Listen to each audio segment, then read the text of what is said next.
আসসালামু আলাইকুম বন্ধুরা, আপনারা দেখছেন সিঁদুরের মূল্য নাটকে ২৬৭তম এপিসোড। ভিডিওটি শুরু করার আগে একটি লাইক দিন, শেয়ার করুন, চ্যানেলটি সাবস্ক্রাইব করতে ভুলবেন না। তো চলুন শুরু করা যাক। এপিসোডের শুরুতে আমরা দেখতে পাই বাড়ির মধ্যে সবাই খাবার টেবিলে বসে খাবার খাচ্ছি। অর্জুন বলে, দাদি। তার কথা শুনে সবাই পেছন ঘুরে দেখতে পায় ছোট দাদি সিঁড়ির বড়। দাদি বলে, পূর্ণি, ওইখানে দাঁড়িয়ে হাসতে থাকবি নাকি? আয়, এখানে আয়। অর্জুনের বাবা বলে, আপনি অনেক দিন পরিবারের সঙ্গে বসে নাশতা করেন না, আসুন, এসে আমাদের সবার সাথে নাশতা করুন মা। ছোট দাদি এগিয়ে আসে তাদের দিকে। অর্জুনের বাবা তাকে চেয়ার এগিয়ে দিয়ে বলে, মা বসেন।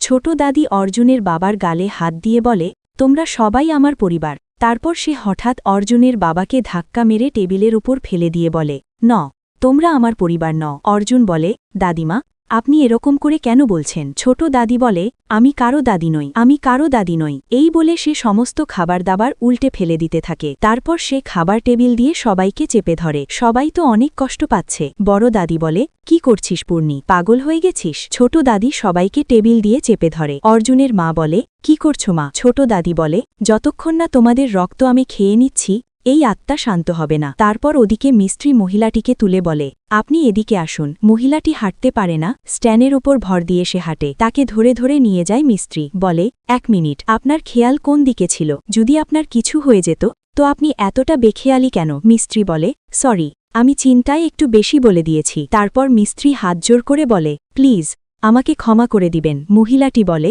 চিন্তা?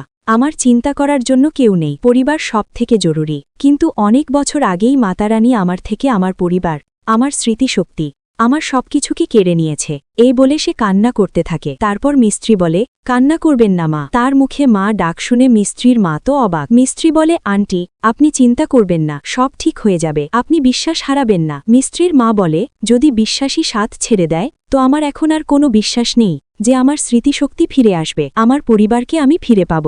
এই জন্য আমি বেঁচে থাকতে চাই না, সরে যাও আমার সামনে থেকে, যেতে দাও আমাকে। মিস্ত্রি বলে, না। মিস্ত্রির মা আবার বলে, আমি বলেছি না সরে যাও আমার সামনে থেকে। তারপর মিস্ত্রি হঠাৎই তার মাকে জড়িয়ে ধরে। তারপর মিস্ত্রি মহিলাটিকে ছেড়ে দেয়। মিস্ত্রির মা বলে, আমার কষ্ট কেউ বুঝতে পারবে না, কেননা আমার এই দুনিয়াতে কেউ নেই, কিন্তু তোমার তো আছে তাই না? পরিবার আছে, তোমার জন্যে চিন্তা করার লোক অনেক আছে, অনাথ না তুমি তাই না?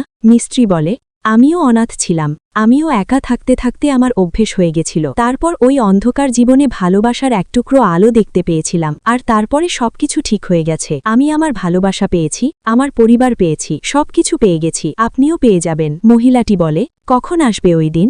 আমি অপেক্ষা করতে করতে ক্লান্ত হয়ে গেছি, এখন আমার দ্বারা আর অপেক্ষা করা সম্ভব হয় না। মিস্ত্রি তার মায়ের চোখের পানি মুছে দিয়ে বলে, একা অপেক্ষা করা একটু ক্লান্ত তো হয়, আর এখন আপনি আর একা নন, যতক্ষণ না আপনি আপনার পরিবার পেয়ে না যান, আমাকে আপনার পরিবার মনে করে নিন প্লিজ। মিস্ত্রির মা মিস্ত্রিকে জড়িয়ে ধরে কান্না করতে থাকে। মিস্ত্রি তার মাকে জড়িয়ে ধরে। ওদিকে ছোট দাদি অনেক জোরে সবার ওপর টেবিল চেপে ধরেছে। সবাই তো বাঁচার জন্য অনেক চেষ্টা করছে, কিন্তু পারছে না। ছোট দাদি বলে, কাকে মনে করার আছে করে নাও, আজ তোমাদের মধ্যে কেউ বাঁচবে না। অর্জুন বলে, দাদি প্লিজ থামো, নিঃশ্বাস নিতে পারছি না। বড় দাদি বলে, বাচ্চারা চিন্তা করো না, ভয় পাবে না কেউ, মাতার নিয়ে আছে। তারপর মিস্ত্রি তার মাকে এই বাড়িতে নিয়ে আসে। তারপর মিস্ত্রি আর তার মা দুইজনে ছোট দাদি কাঁধে একসাথে হাত রাখে। তারপর দাদিমা শরীর থেকে সে কালো ছায়াটা বেরিয়ে যায়। দাদিমা একটু স্বাভাবিক হয়। তারপর মিস্ত্রির মা কান্না করে ছোট দাদিকে জিজ্ঞেস করে, আপনি ঠিক আছেন? হঠাৎ সে পড়ে যেতে নেয়। তারপর অর্জুনের বাবা বাকি সবাই এসে ধরে নেয় আর জিজ্ঞাসা করে, কি হয়েছে মা? তারপর সবাই তাকে ধরে নিয়ে বসায়। কেউ কিছু বুঝতে পারছে না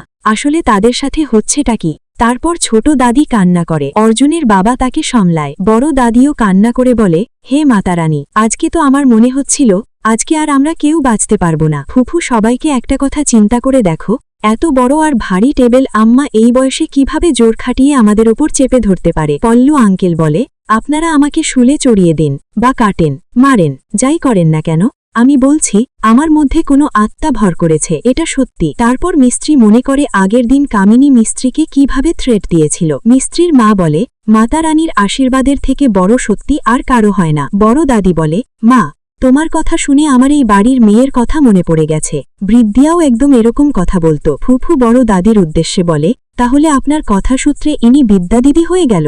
আরে মাসি, বিদ্যাদিদির মতন কথা বললে কেউ বিদ্যাদিদি হয়ে যাবে না, এরকম তো মিষ্টিও বলতো। যেও অনু, তাই বলে কি এখন তারা মামী হয়ে গেল? তারপর মিস্ত্রি আর তার মা একে অপরের দিকে তাকায়। ছোট দাদি তার রুমে বসে আছে। মিস্ত্রি আস্তে আস্তে ভয়ে ভয়ে তার কাছে আসে আর বলে, দাদিমা। ছোট দাদি তার দিকে ফিরে কান্না করে বলে, মিষ্টি। মিস্ত্রি দৌড়ে এসে দাদিমাকে জড়িয়ে ধরে। তারপর দাদিমা মিস্ত্রিকে জড়িয়ে ধরে অনেক কান্না করতে থাকে। তারপর দাদিমা বলে, আমি অনেক বড় পাপ করতে যাচ্ছিলাম। আমি কি করছি? কেন আমার এমন হয়েছিল আমি নিজেই বুঝতে পারছিলাম না। তারপর দাদিমা কান্না করে মিস্ত্রিকে অনেক কিছু বলে। মিস্ত্রিও দাদিমার কষ্টটা বুঝতে পারে। তারপর মিস্ত্রিও অনেক রকম ভাবে দাদিমাকে বোঝাতে থাকে। তারপর দাদিমার ভেতরে হঠাৎ সেই আত্মাটা এসে ভর করে আর দাদিমা হঠাৎ পাল্টে যায় আর মিস্ত্রি হাত দুইটা খপ করে ধরে নেয়। মিস্ত্রি ব্যথা পেয়ে ছোটার চেষ্টা করে কিন্তু পারে না। দাদিমা বলে, তোর কিসমত অনেক খারাপ যে তুই এখানে একা চলে এসেছিস। এই লড়াইতে তোমরা সবাই একসাথে, তাই না? এই লড়াইয়ের ময়দানে যতক্ষণ না তোমাদের সবার রক্ত দিয়ে লাল না করেছি ততক্ষণ এই আত্মা শান্ত হবে না। এই বলে মিস্ত্রির হাত দুটো মুচড়াতে থাকে। মিস্ত্রি বলে, দাদিমা আমাকে ছেড়ে দিন। দাদিমা আমার হাত অনেক ব্যথা করছে। কিন্তু দাদিমা তো তার কথা শোনার বদলে আরো বেশি জোরে চেপে ধরে। তারপর সেখানে মিস্ত্রির মা এসে দাদিমার হাতের উপরে হাত রাখে। দাদিমা হঠাৎই একটু শান্ত হয়ে যায়। তারপর দাদিমার আবারও হুঁশ আসে যে সে কি করতে নিচ্ছিল। তারপর দাদিমা তাদের থেকে সরে গিয়ে কান্না করে বলে, তোমরা কেউ আমার কাছে আসবে না, প্লিজ কেউ আমার কাছে আসবে না। এই বলে সে সেখান থেকে চলে যায়। মিস্ত্রি তাকে পেছন থেকে ডাকলেও সে শোনে না। তারপর মিস্ত্রি তার মায়ের দিকে এগিয়ে এসে বলে, আসলে আপনার আর দাদিমার মধ্যে কি সম্পর্ক? যে তারপর মিস্ত্রির মা মিস্ত্রির হাতের উপরে হাত রাখে। মিস্ত্রির মা মিস্ত্রিকে বলে, তুমি ঠিক আছো? মিস্ত্রি বলে, আপনার ছোঁয়াতে আমার ব্যথাও গায়েব হয়ে গেছে। মিস্ত্রির মা বলে, আমার সম্পর্ক তো ব্যথার সাথে, আর তোমার দাদি অনেক কষ্টে আছে। আমি চেষ্টা করব যতক্ষণ আমি এখানে আছি তোমার দাদির কষ্ট কমাতে পারি। তো বন্ধুরা, আজকের পর্বের সমাপ্তি এখানেই হয়। ভিডিওটি ভালো লাগলে একটি লাইক দিন, শেয়ার করুন, চ্যানেলটি সাবস্ক্রাইব করতে ভুলবেন না। পরবর্তী পার্ট দেখার জন্য আমাদের সাথেই থাকুন। আল্লাহ হাফেজ।